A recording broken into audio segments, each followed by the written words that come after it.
So how this game come about, Mississippi College, scheduling is a vital part of trying to build your resume. And when you are playing in these non-exempt tournaments, there was an opportunity to, in addition to play the 3 games in Maui, you get an opportunity to play one other game.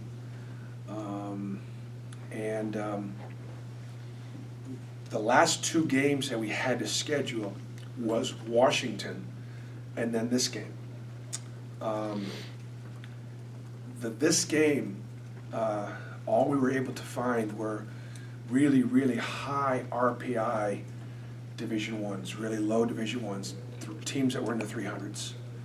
And of course, that just completely destroys your own RPI or your own formula.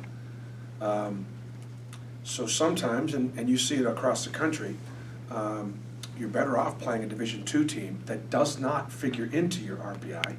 It won't count one way or the other towards our tournament resume unless you lose the game. If you do lose the game, it'll count against you.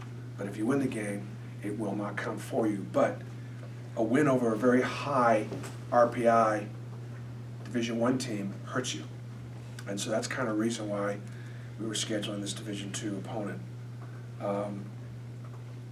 They'll score. They've got 4 guys in double figures and average 90 points a game,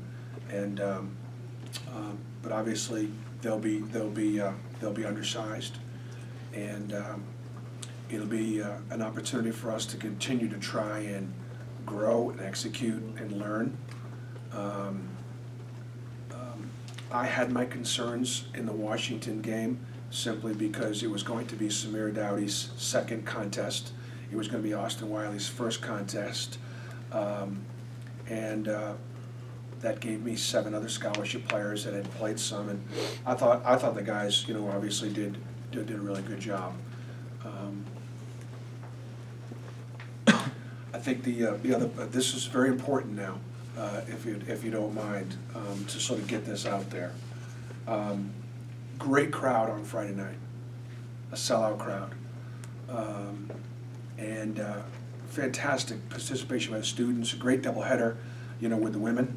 And congratulations to our women, by the way, who had a tremendous road win at New Mexico and now continue to advance into the NIT. That's awesome. Those girls, they work so hard. I think they got a chance to be really good too. So it was a great environment. One of our problems is we've sold out of season tickets. So I think there's this misnomer that you can't possibly buy a ticket to an Auburn basketball game. That's just not true. There are tickets on sale tomorrow. We've got a wonderful program where our ticket holders, we encourage them to give their hard tickets away. But if they don't use their tickets, they can go on their own online, go on their own account, and make those tickets available to Auburn. What we then do is we wind up giving most of those away. Sometimes we'll give it to the military, sometimes we'll give it to charity.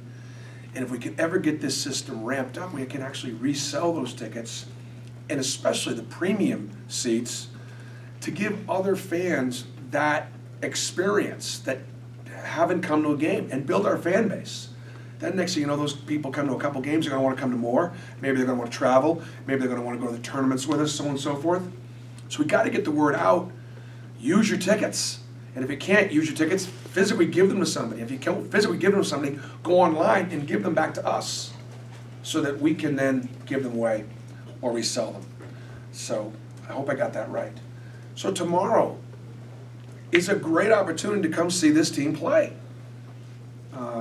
And so I encourage our fans to come out. Questions on Mississippi College? Bruce, just how did Austin respond after that first playing time? I think he responded well. I think he only played 13 minutes. I had him on limited minutes. There were 3 plays that he had in that game, and all of them were highlights. He had a highlight dunk. He had a highlight pass to Chuma for a dunk. And his first basket was a really nice right-hand jump hook that made us all feel like Auburn's got an inside presence again. So that was really positive. He had a couple fouls. He had a couple of defensive situations where he wasn't as impactful as he can be, and I think obviously that was from some rust. So I think this is another, good. This is a really good opportunity for him to be more dominating. How important is it, though, just to have another experience before you guys go on the road? It's very important for us to have another experience, and it's really important for him to have another experience. And, I think that, again, the teams that will be playing in Maui are all, every one of them are, it's almost like an Elite Eight as opposed to the Maui Invitational. You could make an argument there about 6 or 7 of these teams could actually, 4 or 5 teams at least could be in the Elite Eight. So, we definitely need the contest. How's Chuma doing health-wise? Chuma's good. Chuma got nicked up in practice a little bit of a hip flexor, but he's fine. And just congratulations to Chuma for being the SEC Player of the Week.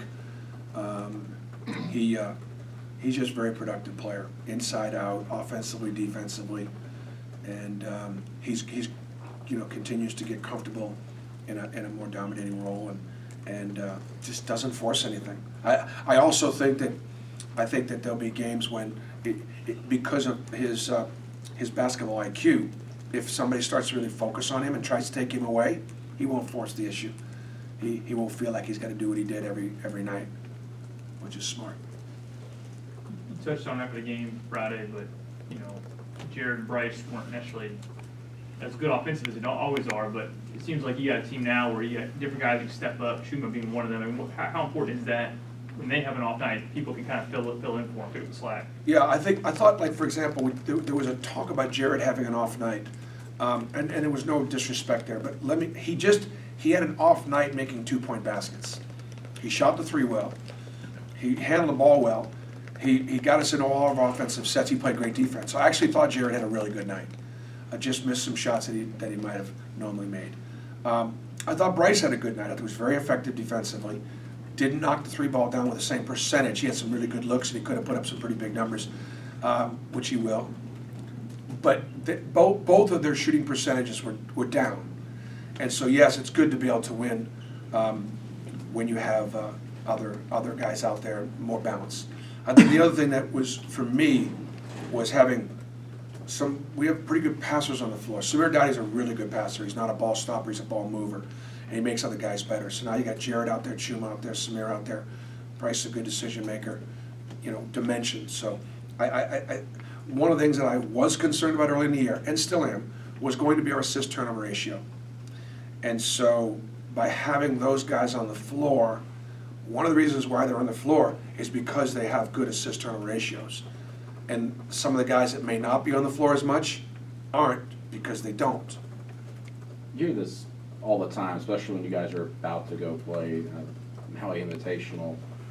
How much of human nature settles in where you're trying to make sure the players don't overlook Mississippi College and play their best game, so you're not coming off a bad game having to worry about fixing certain things going into the Invitational? I would say that the last, let's say, 10 minutes of the Washington game was a missed opportunity for us to continue to work. The game was at hand. It was just about getting to the finish line, and as a result, the play was a little sloppy and not as effective. Sometimes you play the score, and so that was a missed opportunity. We don't want to do that tomorrow. If it happens, it happens. You want to play hard and selfishly. You want to continue to learn. That's the biggest thing, is just continue to learn and grow. And I'm going to shift gears now.